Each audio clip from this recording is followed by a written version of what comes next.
The two most basic currencies in the tower are coins and cells. In this video, I'm going to go ahead and cover how to optimize your coin and cell farming. When it comes to coin farming, the coins that you get on wave 1 and wave 10,000 are exactly the same, but there are 4 ways to increase the amount of coins we get. First is going to be events, then ultimate weapons, multipliers, and then finally perks. In events, we can purchase skins, backgrounds, relics, and songs. These will all add permanent bonus multipliers that stack upon each other. Once these are purchased, you don't need to turn them on as they're always passively working. Golden Bot will periodically create an AoE effect that adds a bonus multiplier to all coins earned within Golden Bot's range. For ultimate weapons, we have Golden Tower, Black Hole, Deathwave, and Spotlight. Spotlight is a passive ultimate weapon creating AoE around your tower. Enemies within the Spotlight will receive a coin bonus. In Golden Tower, Black Hole, and Deathwave, we can sync these up together to be able to stack their multipliers.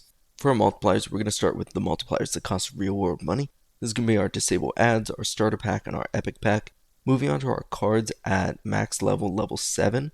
For our cards, we have a 1.45 times bonus. For our modules under the utility modules, by increasing the level of our module, we can add a coin bonus. And through events, when we purchase relics, that will also show up. Next is going to be our difficulty tier. At tier 5, we're going to see a 4.2 times bonus to all coins.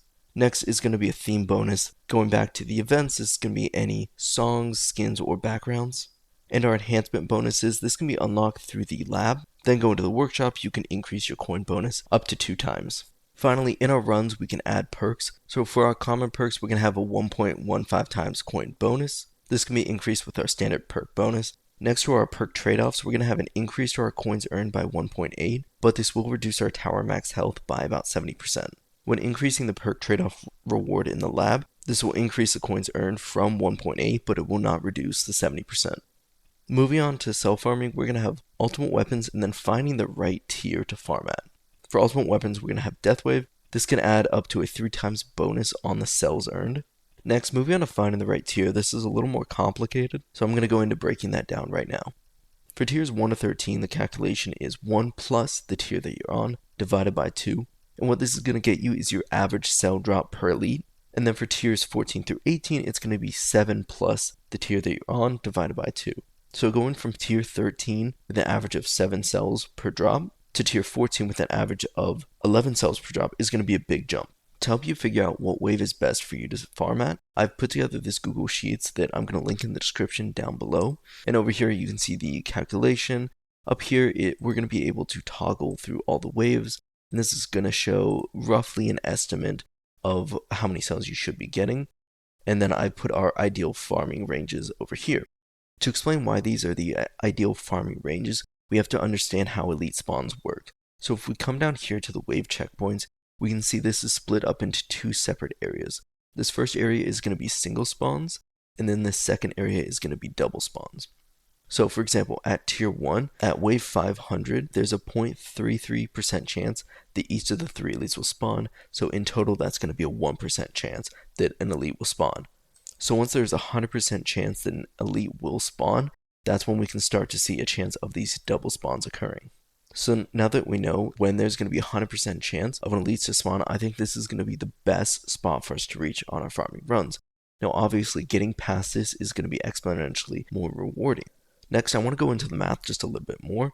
So down here, this is the cells projected at each wave. Once you reach wave 500 until you get to about 1,000, you should be getting about 5 cells. And then from 1,000 to 1,500, those next 5, you should be getting about 20 cells. So now that you get that, we're going to go all the way down to the cumulative cells per checkpoint. And at wave 500, we're going to get 5. At wave 1000, adding in that 5 plus that 20 is going to be 25.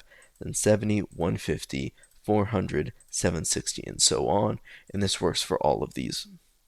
Now coming back up, this is a protected sheet, but you can change cell F2 up here, showing what tier the data is pulling. So if you want to see tier 8, you can go ahead and pull that up. Say you're curious just how many cells you're going to get here.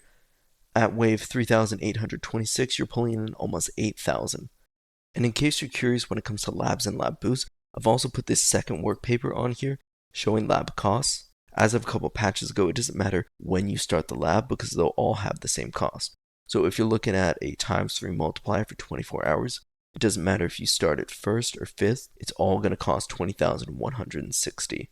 Next, if you want to see how much it's going to cost if you want to do 3 labs at times 2 and 2 at times 1.5, and for 24 hours it's going to cost you about 8,000 cells. If you want 4 times 2, 1 at 1.5, it's going to cost you basically 10,000 cells. If this helped, go ahead and let me know down in the comments below, and if you want more guides and tower videos just like this, make sure you hit that subscribe button.